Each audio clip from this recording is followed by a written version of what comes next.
Okay, so we're gonna do another little vlog style video again for today. I wanted to just touch base with you guys about the Anti-Hustle Club.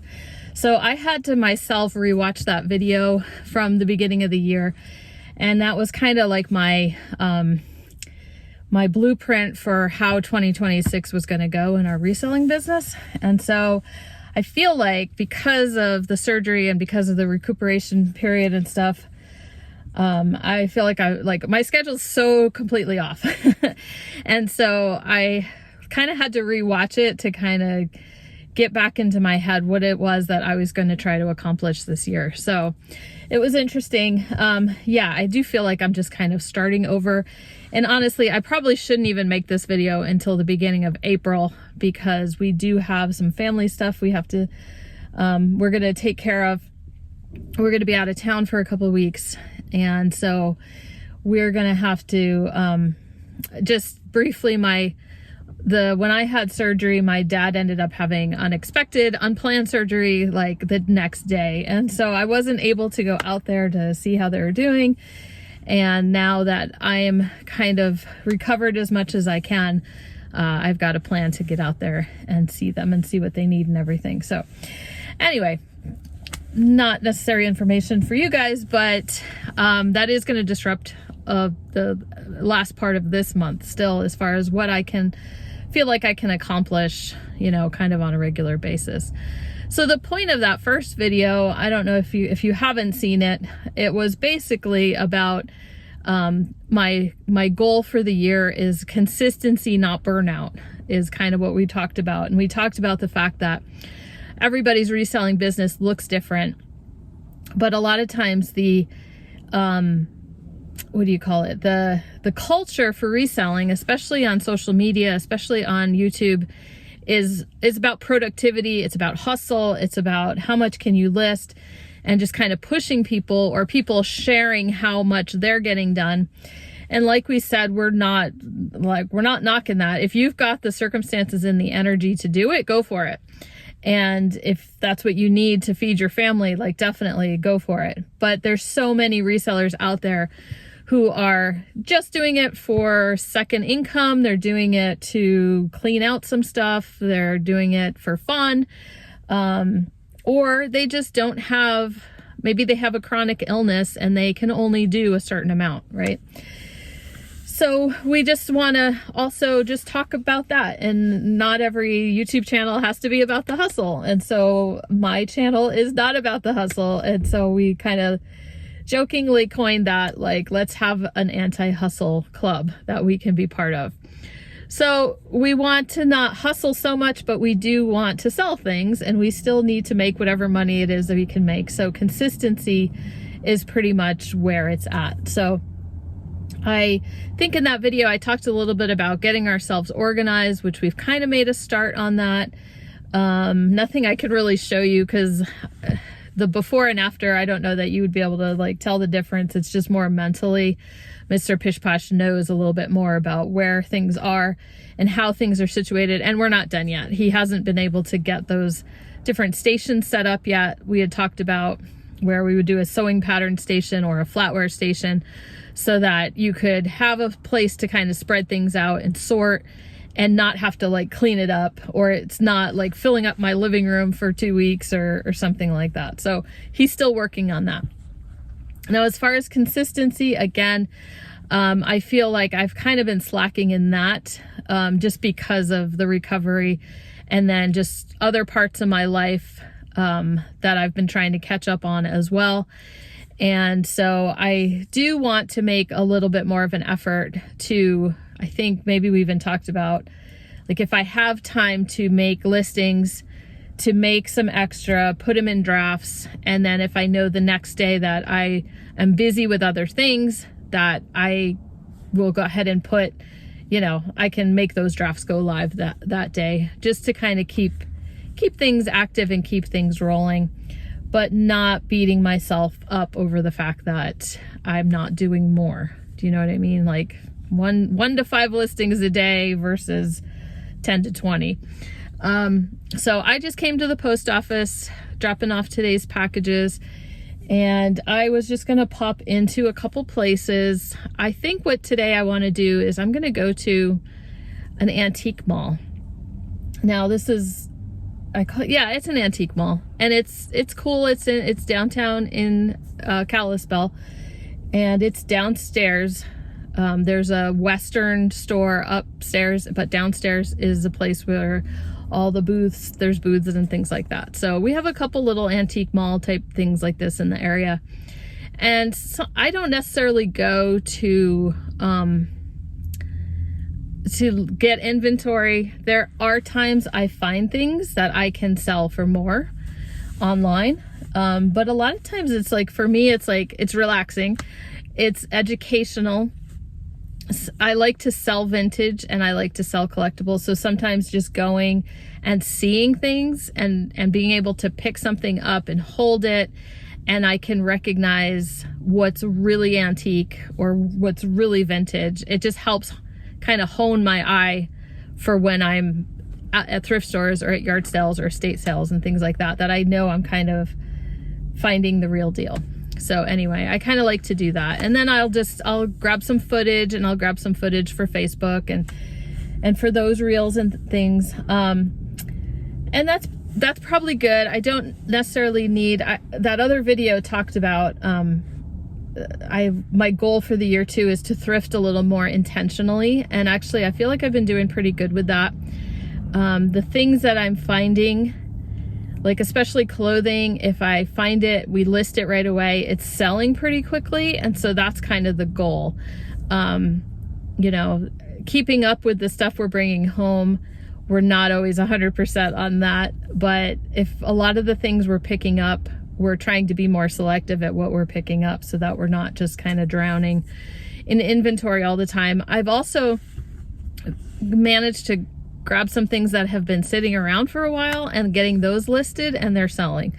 So I'm going to keep doing more of that as well, and not so much as like just bringing a ton of stuff home. But anyway, so that's just kind of my update. I wanted to ask you guys how have you been feeling about 2026? Are you managing to stay consistent and stay focused, but not necessarily like beating yourself up or feeling like you're not getting enough done? Like, does that mindset help you that we talked about back in January? I think it was when that video came out. But anyway, so if I find anything cool or I have anything interesting to share with you, I will add that on to the video as we go.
Okay, so I bought some stuff.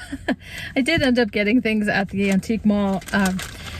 You know, sometimes shopping at an antique mall, if you know what something is worth, like on the internet, and the person has it less than that at the antique store, then you can make a profit. You know, your margins might not be as big, but sometimes you can find fun things that you're not going to find at a thrift store or something like that. So I think, you know, I have not edited this video yet, obviously, as I'm talking. So I think I put just a little bit of footage. You can kind of see how Western themed our thrift store, our antique malls are. And so sometimes you can find fun things where it's kind of out of the niche that the person has. And, you know, in the past I've found flatware at good prices. In the past let's see, what else have I found? Like some Scandinavian things, mid-century things that aren't as popular here, things like that.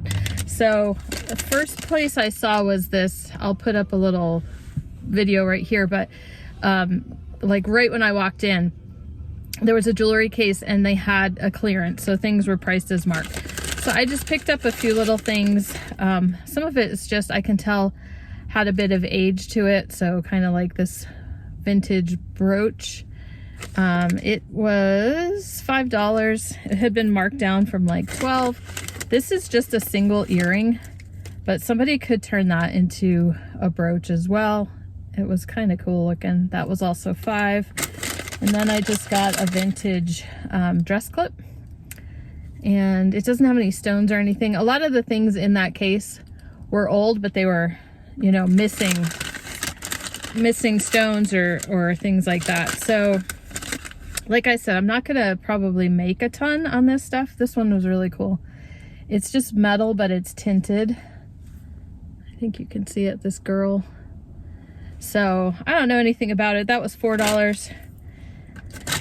Those will be fun to research, see if I can learn, see if there's any markings on anything, you know, my bad eyesight.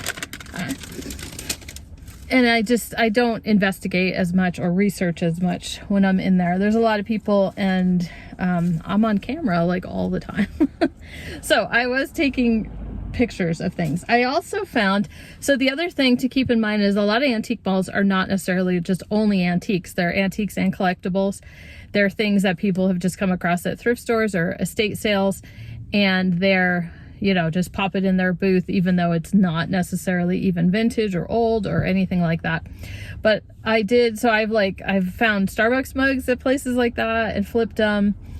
So this was kind of fun to find. It says a very useful mug. It says it on the inside.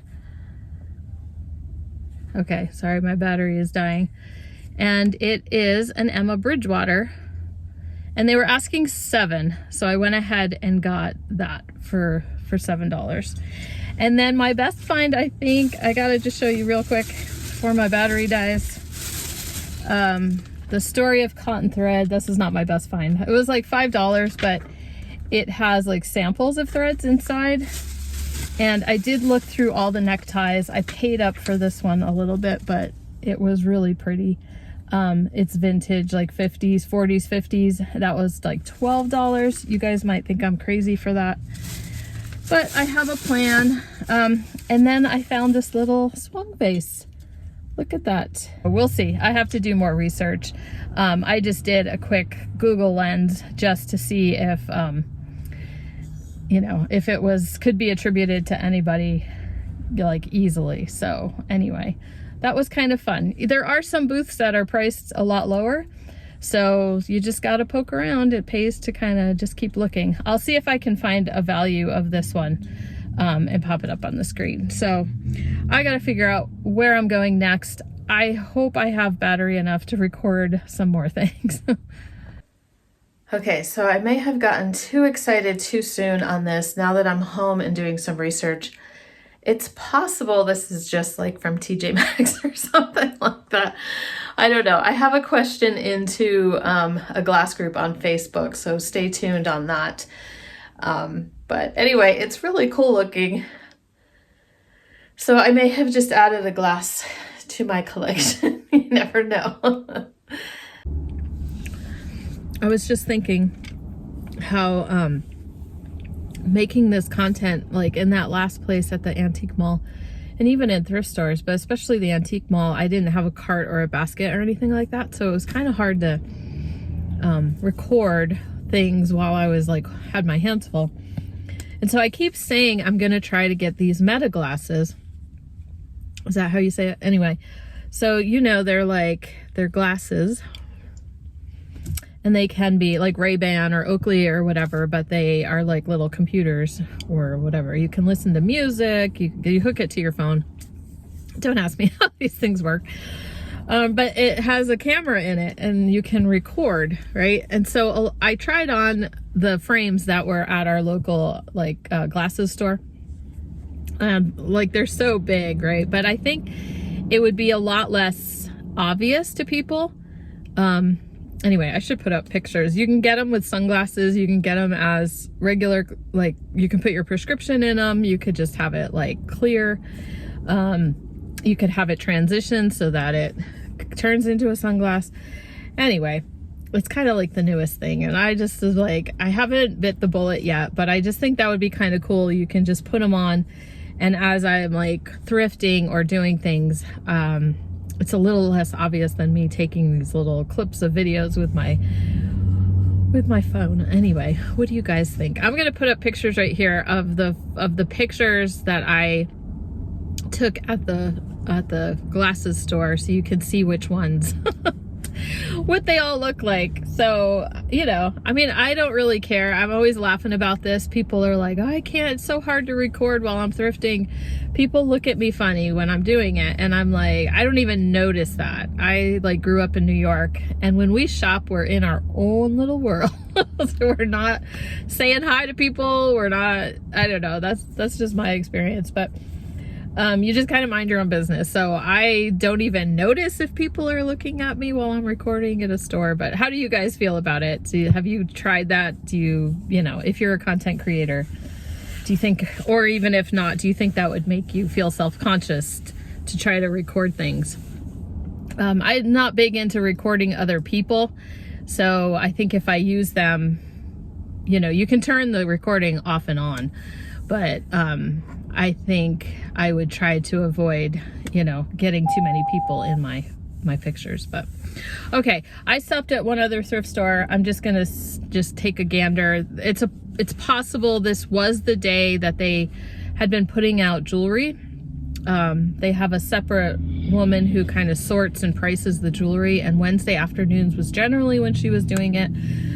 But there's no guarantee that there'll be anything new. But anyway, I just want to take a quick look. So I will be back. Okay, back home again. So that last stop, no new jewelry, I think is what I had mentioned. Nothing that I saw anyway. I did pick up this Marimekko. It's just pillowcases. So we'll see how it does. It was $5. The comp I saw was for like a twin, in this pattern was like a twin set with a pillowcase sold for like $45 or something like that. Then the other thing, I'm going to put up a picture of a shirt, Simply. I've talked about it in a video before. Maybe I'll link that video to the end of this video. But it's just kind of those under the radar women's clothing brands that just seem to do pretty well for me. So I had found a Simply top. I also picked this up.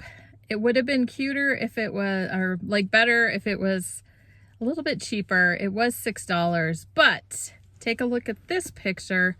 I've collected up this little family, and I'm going to list it all in one lot. So, man, the name of this wood just went out of my, Cryptomeria wood, little lot. He's a little, is he chipped? Might be a little bit chipped on the ear. But anyway, this is a tiny one, so I just thought it would fit in good with that set. So there's a little bit of variety. But anyway, I found that. Found a pair of Vans that are happy. And there's some name to the print or something like that. But they were only asking $5 for this size 10 Vans shoes. So I just thought that would be worth it. And I will, I think I'm going to finish the video now. I will try to put the video together tonight, so you guys will be seeing this tomorrow. But the word, as I was thrifting, I hear all these parents are getting notifications that school is closed tomorrow, which they hardly ever close school for weather. But we're supposed to get a really bad wind event, I guess, tonight. Some snow. Maybe they're thinking the power will be out. I don't know. It's way early for them to like shut down school for the next day. So maybe they know something we don't know. I was like, I gotta explore the weather a little bit. So tomorrow might be a little bit stormy, and we'll see how it goes. I think we are due to get some snow like Friday and Saturday, but I didn't think tomorrow was going to be that bad yet. So we shall see. It's like our first kind of bit of winter we've had in a while. So, okay, hope you guys are doing great, and I will talk to you soon.